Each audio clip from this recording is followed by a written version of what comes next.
¡Pero qué furradas ven mis sagrados ojos! Después de una saga súper intensa, caemos a lo que básicamente viene siendo un arco de transición, pero uno lleno de furros. Muy perturbador si me lo preguntan. Eso sí, furros, pero también varias revelaciones interesantes y lo que más me gusta, material para hacer teorías. Y bueno, después de más de 2 meses sin One Piece, por fin hemos retomado esta sección en el canal. Y ya que estamos de vuelta en el viaje, pues hay que poner el ambiente, ¿no? Que se sienta de nuevo el ambiente de la gran era de los piratas. Y por eso tengo aquí en mi escritorio este bello barco que tenía guardado por ahí, y este gasto absolutamente necesario de Marco el Fénix. Pero como que todavía falta algo para entrar en ambiente, así que voy a poner un wallpaper adecuado en mi navegador. Afortunadamente, Opera GX me permite elegir entre toda una variedad de opciones para personalizar mi navegador con mis cosas favoritas. Tan fácil como acceder al menú de mods en la barra de herramientas, escoger entre una enorme cantidad de opciones y listo. Y bueno, ya que estamos viendo anime, un problema al que a veces nos enfrentamos es que nuestra serie favorita no esté disponible en nuestra región. Pero ese problema desaparece cuando utilizas Opera GX como tu navegador, ya que cuenta con un VPN que te permitirá cambiar la ubicación de tu dirección IP, permitiéndote acceder al catálogo completo de cualquier servicio de streaming. Además, chequea, con la función Video Pop-Out puedes seguir reproduciendo cualquier video en una ventana aparte mientras continúas navegando por internet.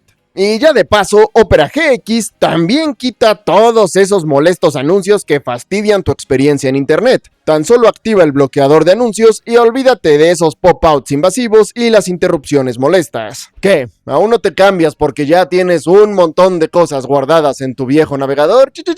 Ningún tipo de problema, mi amigo. Porque Opera GX te permite importar toda la información que necesites desde tu antiguo navegador con tan solo oprimir un botón. Así de fácil, un solo clic y ya estás listo para disfrutar de la experiencia Opera GX en su totalidad. Así que deja ya de esperar. Ve y descarga Opera GX de forma totalmente gratuita en este mismo momento, simplemente haciendo clic en el comentario fijado o en el link de la descripción.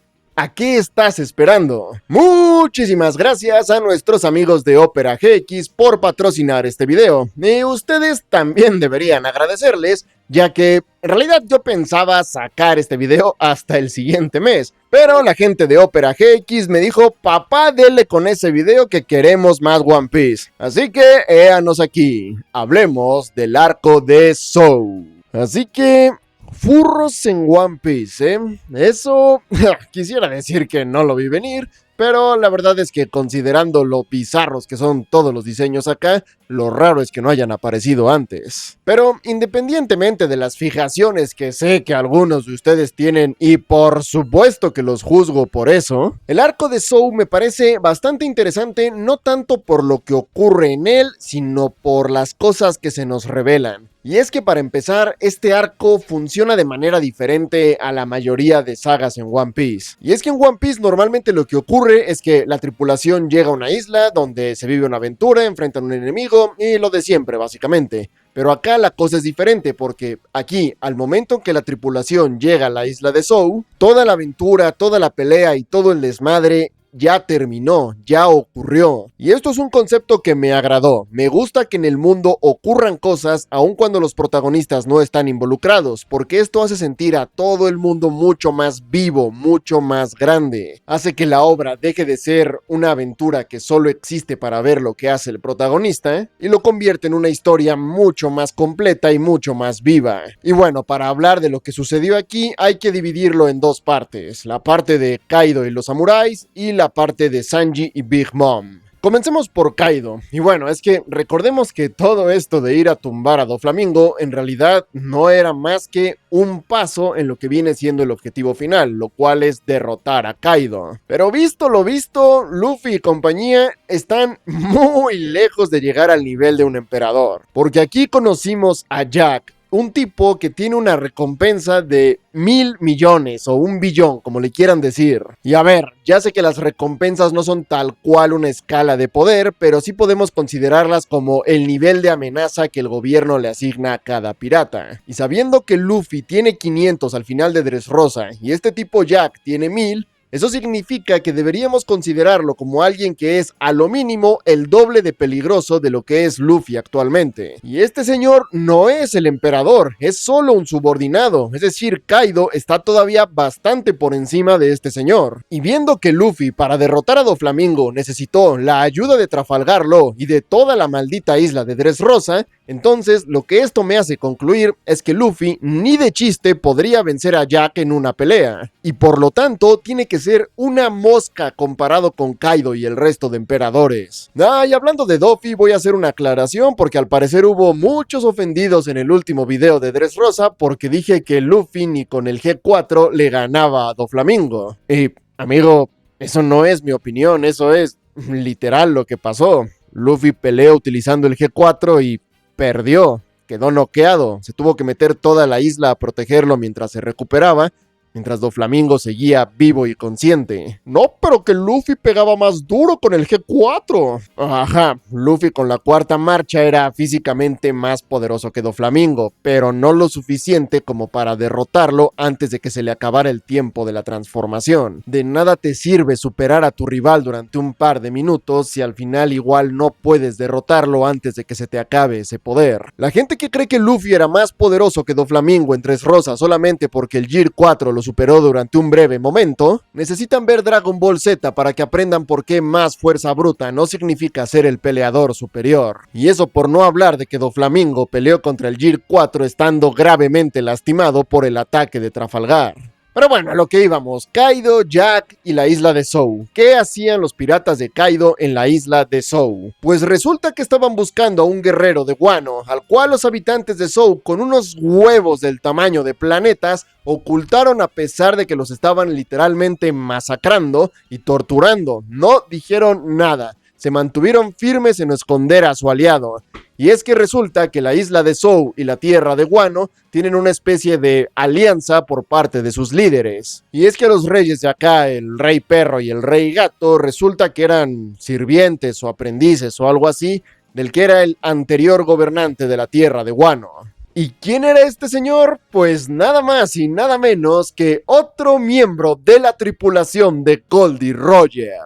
Y con esto ya conocemos a varios de los miembros de esta tripulación, es decir, ya conocemos a Riley, a Shanks, a Baggy y ahora a este señor Oden. Me gusta cómo poco a poco vamos descubriendo quiénes eran los hombres de Roger, aunque con este señor Oden, el hecho de que fuera parte de la tripulación de Goldie Roger no fue la única revelación, porque la revelación más importante de cara a la trama aquí es que en realidad él es el padre de Momonosuke. Hasta ahora se nos había dicho que era el hijo de Kinemon, pero resulta que esto era solamente una fachada para mantener su identidad oculta, porque al parecer Momonosuke, al ser el hijo de Oden, también es el legítimo heredero de la tierra de Wano. Y es que la situación en Wano está complicada, porque al parecer Kaido se alió con otro samurái para tomar el control del país. Y esto básicamente lo que viene a hacer es que conecta todas las historias, porque ahora tanto Trafalgar como Luffy, como los Ming, como los samuráis de Wano tienen como enemigo común a Kaido. Motivo por el cual se forma una alianza entre todas estas facciones, y acá es justo a donde quería llegar, porque aquí ocurre uno de mis momentos favoritos de este arco, porque al entender que todos tienen un enemigo en común, Kinemon propone precisamente armar una alianza, pero Luffy se niega. Y aquí está la interesante, no se niega porque no tenga deseos de ayudarlos, sino porque no piensa ayudarlos hasta que Momonosuke, que es quien está en el centro de toda esta trama, no comience a comportarse como el líder que se supone que debe ser. Toda esta escena con Momonosuke me recordó muchísimo a cuando le metió un cachetadón a Vivi allá por Alabasta. Y es que lo que a mí más me gusta del personaje de Luffy es que, aunque el tipo siempre esté actuando como un lunático y un menso, cuando llega el momento de ponerse serio, el tipo demuestra no solo que a su manera es inteligente, sino que además tiene las cualidades de un verdadero líder. Él no es capitán solo de nombre, él de verdad te habla con autoridad y sabe cómo y cuándo tienen que hacerse las cosas. Porque acá todo el mundo andaba bien feliz, celebrando su alianza y creyendo que iban a ganar una guerra contra Kaido como si fuera cualquier cosa. Y Luffy los para en seco y les dice que no, porque todo esto que están organizando tiene el objetivo de poner en el trono a alguien que en esencia es un niño llorón, porque mientras Momo siguiera mostrando una actitud débil, Luffy no iba a apoyar esa causa porque sabía que no tenía sentido. Y es que claro, todos quieren poner al niño en el trono, pero para ganarse esa posición, primero tiene que demostrar que tiene el carácter para manejar esa posición. Por eso es que Luffy dice, yo no voy hasta que Momonosuke me demuestre que tiene las agallas para embarcarse en esta misión. Y Dios, no saben cuánto amé esta escena porque estos son los momentos que yo en verdad disfruto de Luffy. Es decir, claro que me cae bien el resto del tiempo, es un protagonista agradable, pero son estos momentos los que le dan valor al personaje. Sin estos momentitos serios, Luffy sería un personaje súper plano, pero este tipo de escenas donde Luffy demuestra carácter son los que de verdad te hacen decir, ese tipo tiene madera de líder, ese es un capitán al que yo podría seguir. Para mí estos son por mucho los mejores momentos del personaje. Cuando le pone el sombrero a Nami, cuando abofetea a Vivi, cuando pone finto a Usopp, cuando ordena a su tripulación escapar en Sabaody, y ahora cuando le dice a Momo que tiene que aprender a comportarse como un líder si es que en verdad quiere serlo, ahí es cuando yo veo a Luffy y digo, este es un digno protagonista, este es alguien que de verdad puede comandar esta historia. Y bueno, siguiendo con el ataque de Jack, hay algo que creo que es importantísimo resaltar. Y es que la isla de Zou es una muy especial, porque no es una isla, es un elefante gigante, un ser vivo que se mueve y camina por ahí. Y esto implica muchísimas cosas y vamos a empezar por lo primero. ¿Qué es exactamente el elefante? ¿Por qué es tan colosal? Y sobre todo, ¿cuál es su historia?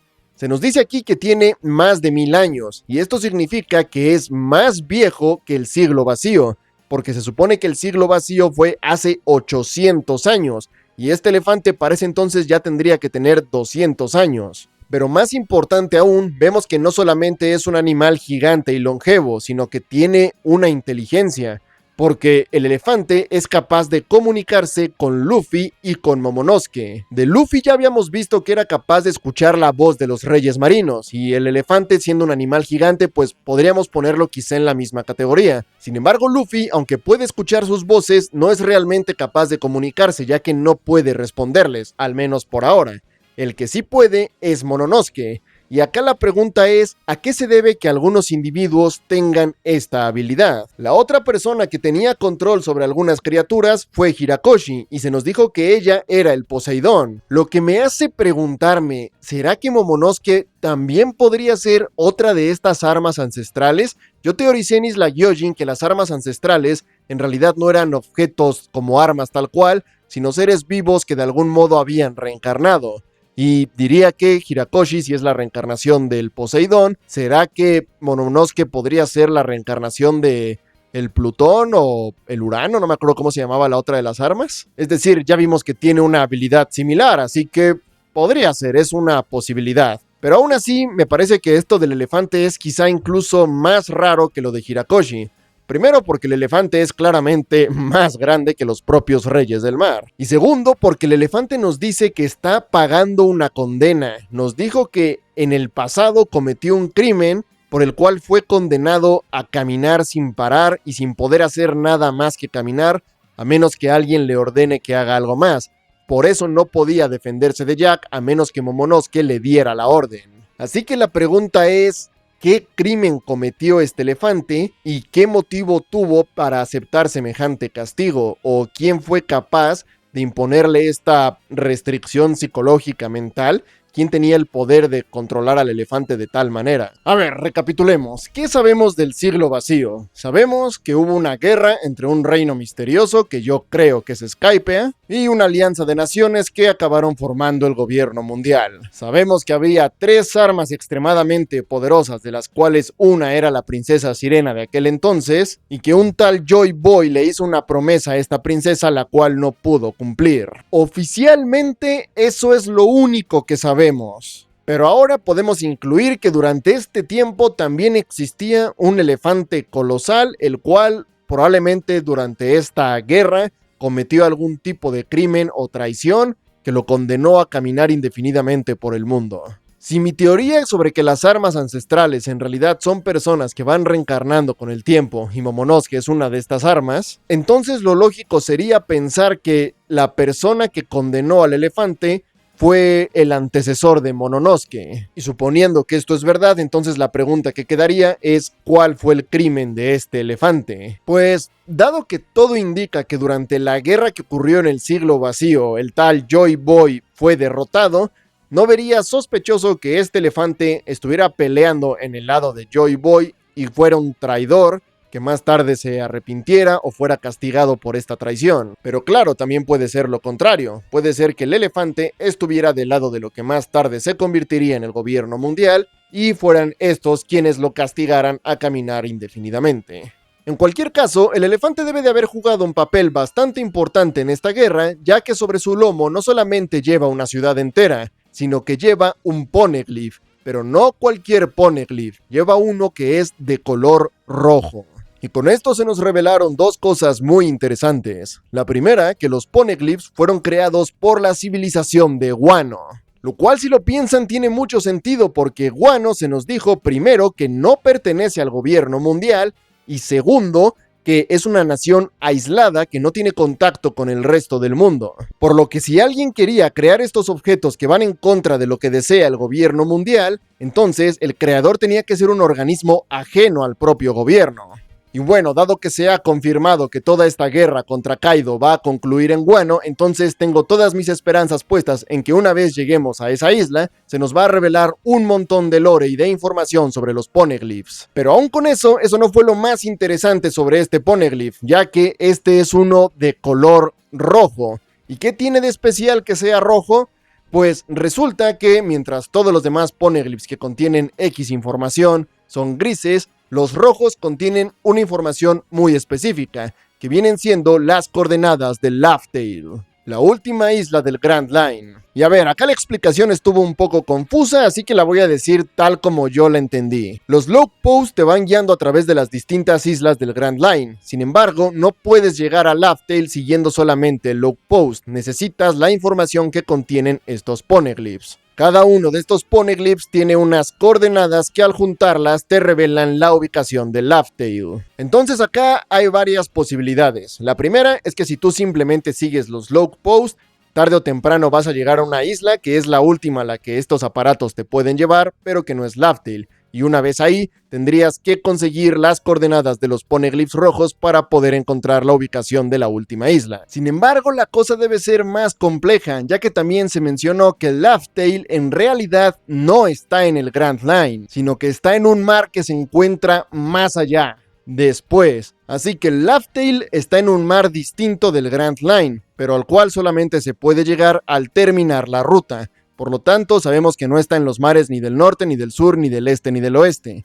Pero si tampoco está en el Grand Line, entonces eso solamente nos deja una opción conocida donde puede estar Laugh Tale. Y este no puede ser otro que el Big Blue, el azul infinito, el mar legendario que Sanji nos dijo que buscaba desde su primera aparición. Esto creo yo que lo podemos dar por hecho. Laugh Tale está en el azul infinito, en el Big Blue. La pregunta ahora es, ¿dónde se encuentra este mar? Pues bueno, sabiendo que sí o sí hay que terminar el Grand Line para encontrar este océano, eso nos deja unas cuantas opciones sobre su posible ubicación. La primera y la más simple es que simplemente se trata de un espacio que se encuentra al final del Grand Line, como que llegas y hay el espacio que está justo pegando al Red Line, a la montaña inversa del otro lado, pues que eso sea el Big Blue, el azul infinito. Pero no creo, es demasiado básico. La segunda y mucho más interesante es que esté debajo de la montaña inversa.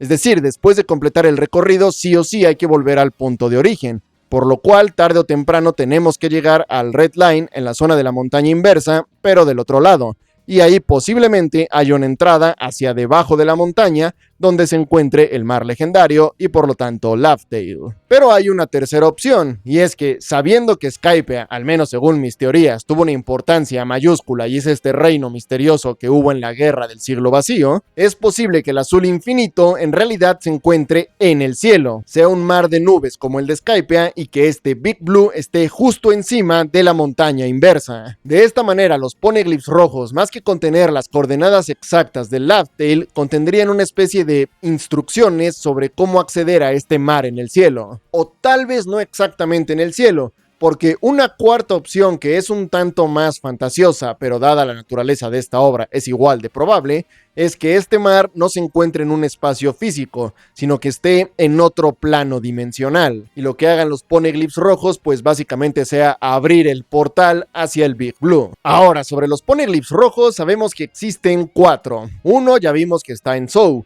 Sabemos que Big Mom tiene otro y Kaido tiene el tercero.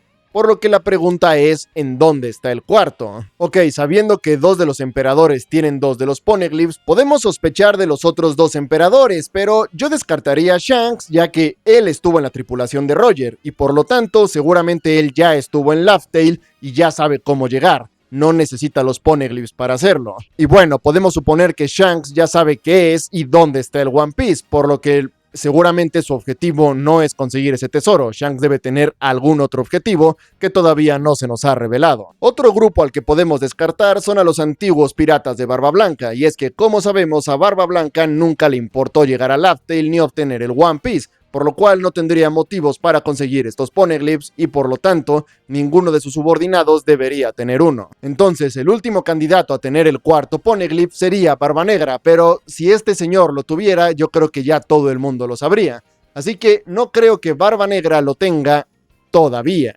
Pero dado de que no hay duda de que este hombre va a ser el villano final, yo me puedo jugar lo que quieran a que Barba Negra tarde o temprano va a encontrar el último poneglyph.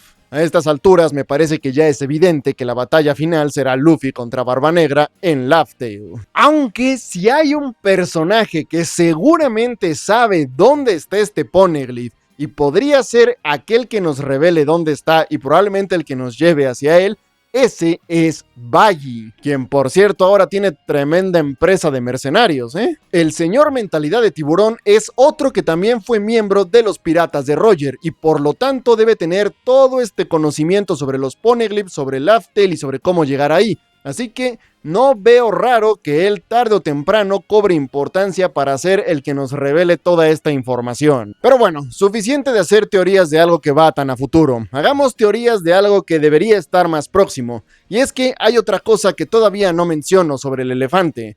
Y es que, como no es una isla tal cual, sino un ser vivo que se mueve, los log posts no apuntan hacia Zou. La única forma de encontrar Zou es siguiendo la tarjeta vibre de alguien que esté a bordo del elefante. Y si la gente de Kaido encontró el elefante 2 veces, eso significa que Jack tenía la tarjeta de alguien que estaba a bordo del elefante. La pregunta es de quién y cómo la obtuvo Jack. Podemos pensar que simplemente se la robó a alguien en algún momento de la historia. Pero dado que el propio Rey Perro comenta este hecho con sospecha, yo creo que aquí hay más. Yo creo que en Zou hay un espía, hay un traidor entre estos furros. Pero claro, si en verdad hay un traidor, la gracia de este tipo de giros es que estos personajes, traidores o espías, sean gente que ya conocemos. Así que, ¿cuál de todos estos animales le ven cara de traidor? ¿Será el Rey Gato, el Rey Perro, alguno de los subordinados? ¿O la coneja esa que se hace tonta? Honestamente, no tengo idea. Ninguno me ha dado alguna actitud sospechosa hasta ahora. Si la tarjeta que tenían era de Raizo, podría pensar que se la quitaron al samurái que tenían capturado en Dressrosa, pero creo que si le hubieran quitado algo tan importante, lo habría comentado.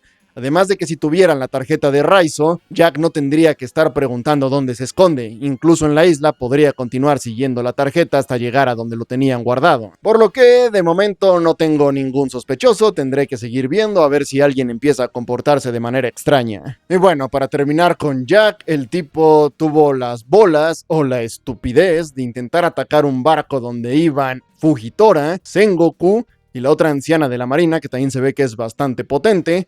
Y obviamente se lo verguearon. Logró sobrevivir para regresar a Zou, donde el elefante se hartó de mamadas, le metió un trompazo y lo mandó a volar. Y, a ver, yo iba a decir que si sobrevivía teniendo una fruta del diablo a caer al mar, pues era un guionazo. Y nos lo mostraron en el fondo del mar, vivo, por algún motivo no se ahoga. los guionazos de Oda para evitar que personajes mueran se vuelven cada vez más descarados. Esto es una ridiculez, es decir, yo para nada quiero que el personaje de Jack muera porque es el tipo con la recompensa más alta conocida que hemos visto. O sea, obviamente los emperadores tienen recompensas más altas, pero no las conocemos. De las que conocemos, Jack tiene la más alta vista hasta ahora. Por lo que, por supuesto que quiero verlo más, quiero verlo en acción y quiero verlo pelear contra los sombreros de paja. Pero si vas a salvarlo, hazlo de una manera menos boba. No me puedes decir que es un usuario de fruta del mar, se queda paralizado en el fondo del mar y por algún motivo no se ahoga. Hubiera sido más creíble si me decían que justo por casualidades de la vida aterrizó en una piedra o algo así. Pero bueno, eso es lo referente al elefante, a la trama de Kaido y a la historia de Wano. Ahora hablemos de la otra trama de Zou, la trama de Sanji con Big Mom. Y bueno, acá la gran revelación es que el apellido de Sanji es Vinsmoke. Y al parecer la familia Vinsmoke es una bastante importante. Y esto vendría a explicar varias cosas sospechosas de Sanji, y hay que ir por partes. Primero, el león tortuga este que está en la tripulación de Big Mom nos dijo que los Vinsmoke eran una familia de asesinos, por lo que lo primero que yo pensé es que eran una especie de organización de mafiosos. Pero si en verdad lo son, entonces deben ser una organización muy poderosa, porque tienen la suficiente influencia en el gobierno como para que el cartel de Sanji diga que lo buscan exclusivamente con vida. Así que o son una familia criminal con influencias al nivel de Doflamingo, que lo veo muy difícil, por decir imposible, o en realidad no son técnicamente una familia criminal, sino una familia de realeza, algo así. Es decir, a Sanji lo llamaron príncipe en la isla Gyojin y eso medio que lo sacó de onda.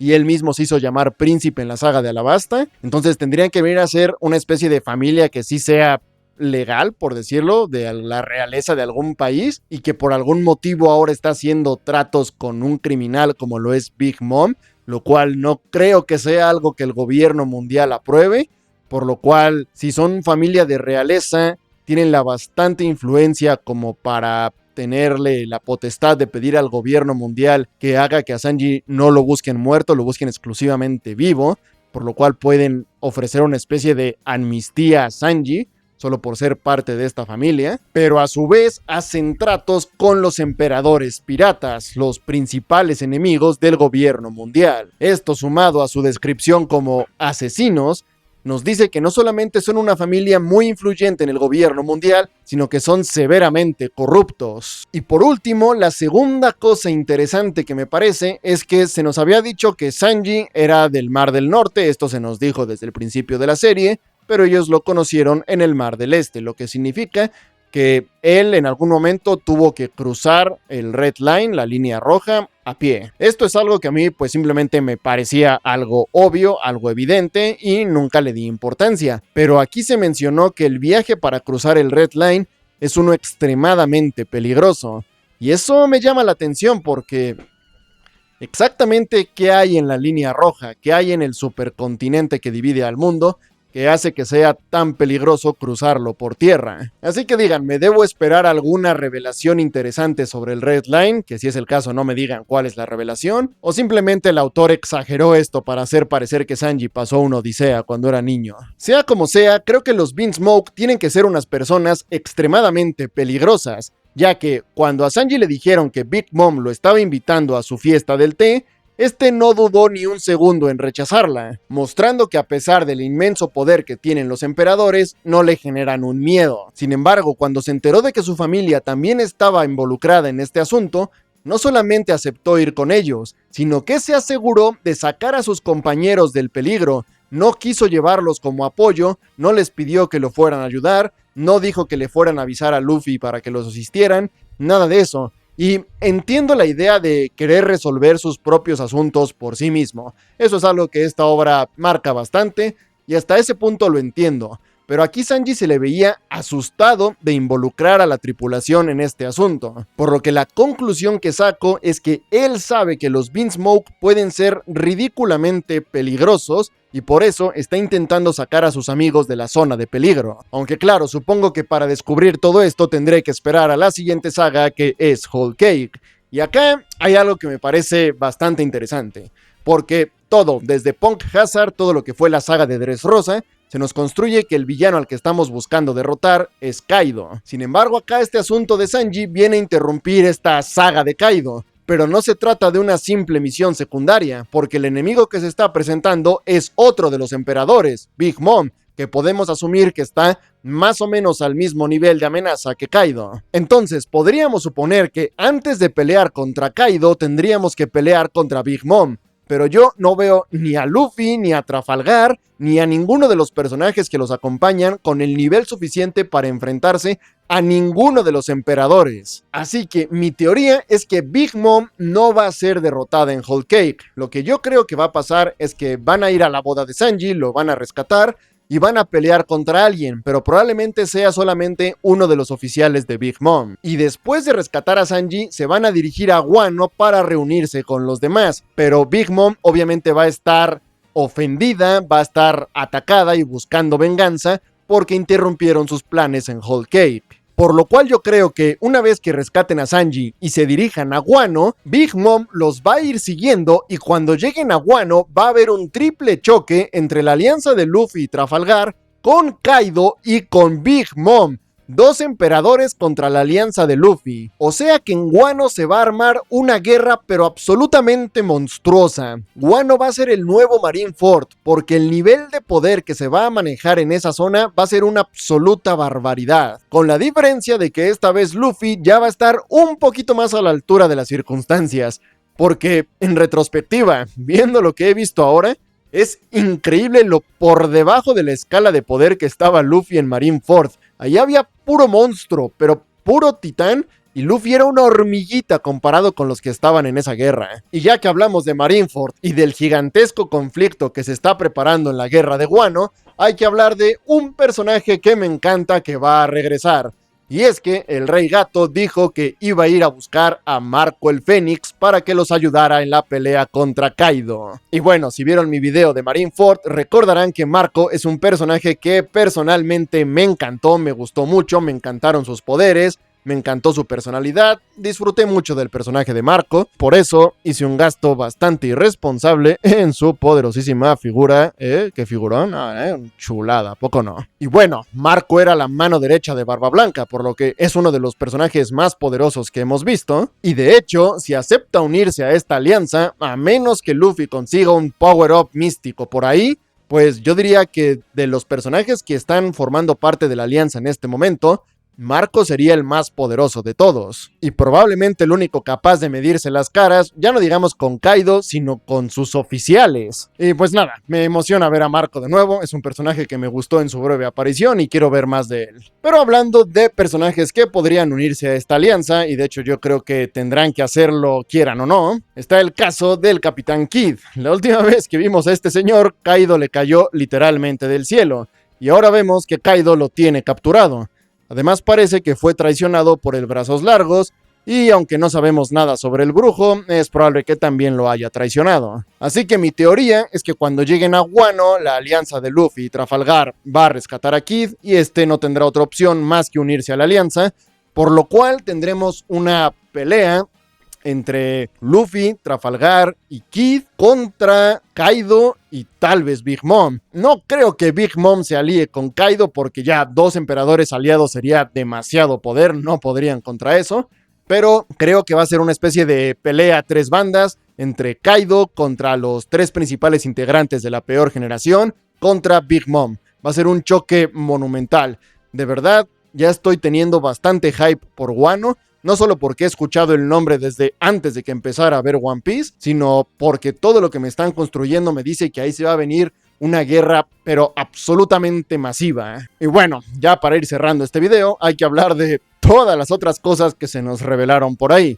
Para empezar, ya sabemos quién es el otro guerrero del mar que nos faltaba por conocer, y es un tal Edward Weevil. Weevil me recuerda al tipo de Yu-Gi-Oh! Este señor anda cazando a los antiguos hombres de Barba Blanca y asegura ser su hijo biológico.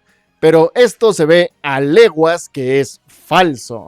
Primero, porque alguien tan obsesionado con la familia como lo estaba Barba Blanca no habría tenido un hijo biológico solamente para ignorarlo. Y segundo, porque el tipo claramente es bastante estúpido y es manipulado por su madre, que lo único que quiere es utilizar la fuerza de su hijo para conseguir mucho dinero. De hecho, la señora está convencida de que Barba Blanca dejó algún tesoro gigante escondido en algún lugar y lo está usando para buscarlo. Por eso es que está cazando a los otros hombres de Barba Blanca. Está buscando que le revelen información. Sin embargo, el tal Weevil dijo que lo que en realidad quiere es vengar a su padre, porque él genuinamente está convencido de que Barba Blanca era su papá. Y parece que si no fuera por la influencia de su codiciosa madre, él no sería una mala persona. Así que lo que yo creo que va a suceder es que cuando llegue el momento de enfrentarse a este señor, la madre quedará expuesta como la cazafortunas que es, será derrotada, y Weevil de algún modo sospecho que terminará siendo aceptado por los hombres supervivientes de Barba Blanca, y digamos que acabarán nombrándolo igual como su hijo honorario, que es quizás lo que el propio Barba Blanca hubiera hecho. Pero solo salió en una escenita corta, así que estoy especulando demasiado todavía. Después resulta que Burgess, subordinado de Barba Negra, se infiltró como polizón en el barco de Sabo y llegó hasta Báltigo, la isla que es el cuartel general de los revolucionarios. Aquí vimos que Dragon debe de estar planeando algo, porque al parecer estaba reuniendo a todo su ejército, a todos los revolucionarios que estaban dispersos por el mundo, los estaba comandando a reunirse todos en un solo punto, así que tiene que estar planeando algo grande. Aunque no llegamos a saber qué es esto, lo que sí sabemos es que la gente de Barba Negra llegó a la isla y la dejó arrasada, aunque parece que Barba Negra y Dragon no llegaron a enfrentarse, ya que, por lo que entendí, como que se reporta que los revolucionarios abandonaron la isla antes de que Barba Negra llegara. Sin embargo, si es que llegaron a pelear, creo que sería bastante interesante ver un choque entre Dragon y Barba Negra, es decir, a Dragon no lo hemos visto realmente luchar, solamente lo vimos enfrentarse a Smoker, que obviamente está 1000 niveles por debajo de él, y pues no sé, creo que ya nos hace falta ver un poco de su poder real. Y bueno, todo parece que Barba Negra y Dragon no llegaron a pelear, pero el que sí peleó contra Barba Negra fue Marco el Fénix. Al parecer, luego de los eventos de Marineford, Marco reunió a lo que quedaba de la gente de Barba Blanca e intentó vengarse de Barba Negra, en algo que fue conocido literalmente como la Guerra de Venganza o la Guerra del Rencor, dependiendo de qué subtítulos le hagas caso. Así que sabemos que canónicamente Marco y Barba Negra lucharon y parece que se disputaron el título de emperador, ya que después de que Barba Negra derrotara al Fénix, es que fue reconocido oficialmente como uno de los 4 emperadores. Y de nuevo, este tipo de cosas me parecen geniales, me encanta que ocurran eventos de tal magnitud, aun cuando los protagonistas no estén involucrados.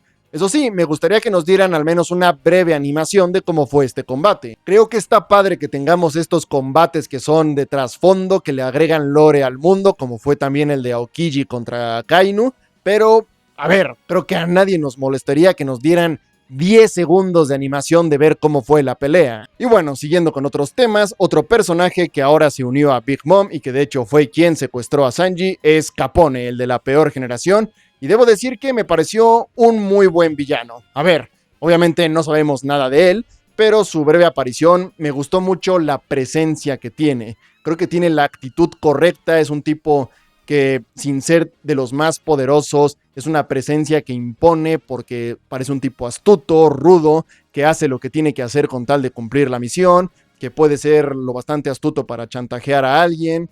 No sé, fue una aparición breve y corta, pero me gustó lo que vi de él. Me parece que es un villano entretenido de ver y que quiero seguir viendo más. Y bueno, de cara a las sagas que se vienen, la tripulación se vuelve a separar, ya que unos se van para Wano, otros se van a buscar a Marco y Luffy se va para Whole Cake con los miembros de la tripulación que son básicamente los que no estuvieron en Dressrosa, por lo que ahora son ellos los que tendrán la oportunidad de brillar. Y ya que hablamos de oportunidades de brillar, pues hemos llegado al tradicional versus entre Sanji y Zoro. En el video pasado en la saga de Dressrosa, Zoro logró la remontada del siglo y se puso un punto adelante de Sanji. Sin embargo, esto básicamente lo logró porque Sanji salió de escena a media temporada.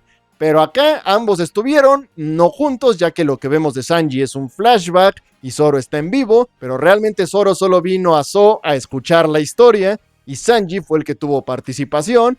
Y además buena participación porque sacó la cara por la tripulación, así que es evidente que el punto en Zou se lo lleva Sanji. Marcador actual, 5 puntos para Sanji y 5 puntos para Zoro. Tenemos un empate que todos sabemos que no va a durar, porque es evidente que la siguiente saga va a girar en torno a Sanji y Zoro no va a salir ya que él se fue para Wano, así que es obvio y evidente que Sanji va a ganar el punto de Whole Cake.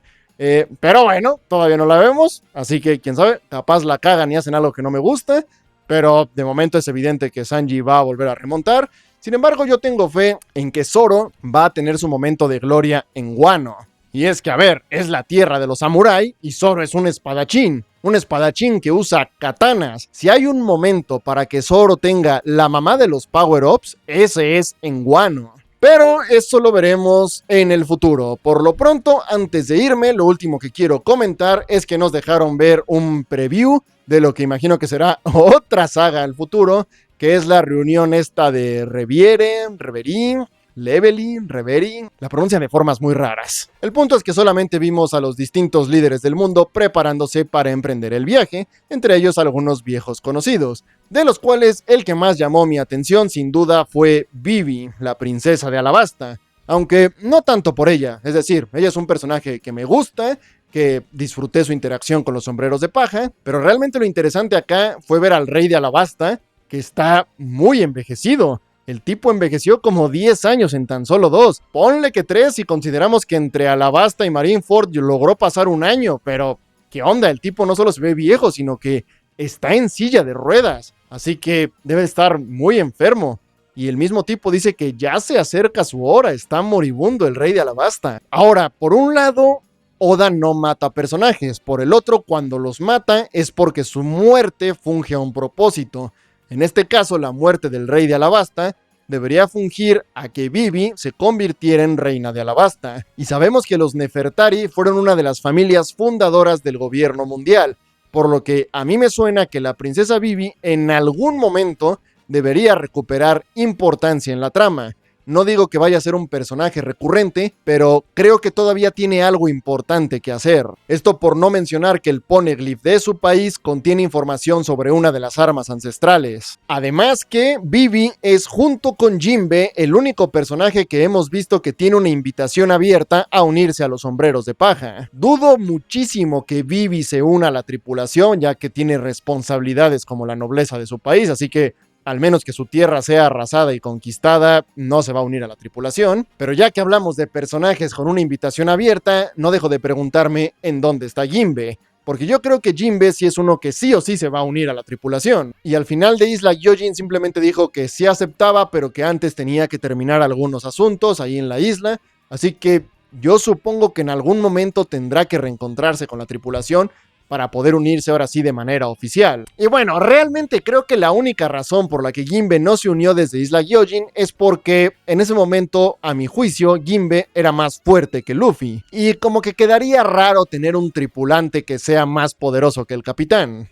Pero creo que tras los eventos de Dressrosa y el Year 4, Luffy ya puede presumir de ser más fuerte que Jinbe, así que yo creo que es cuestión de tiempo para que el pescadín se una oficialmente a la tripulación. Pero bueno, eso todavía está por verse y bueno, creo que ya comenté todo lo que tenía que comentar sobre la saga de Zou, que como dije es una saga que me gusta, no tanto por lo que pasa aquí, porque realmente pasan pocas cosas en esta isla elefante, pero se nos revela muchísimo lore y eso yo creo que es lo que más disfruté, que por fin nos empezaron a soltar información y ya saben que a mí me encanta armar el rompecabezas, ir haciendo teorías y ver esta saga lo que hace es que ya tenga más prisa por ponerme al corriente, porque mi objetivo es ponerme al corriente con el manga antes de que termine la serie, porque yo quiero hacer teorías en tiempo real sobre cómo va a terminar.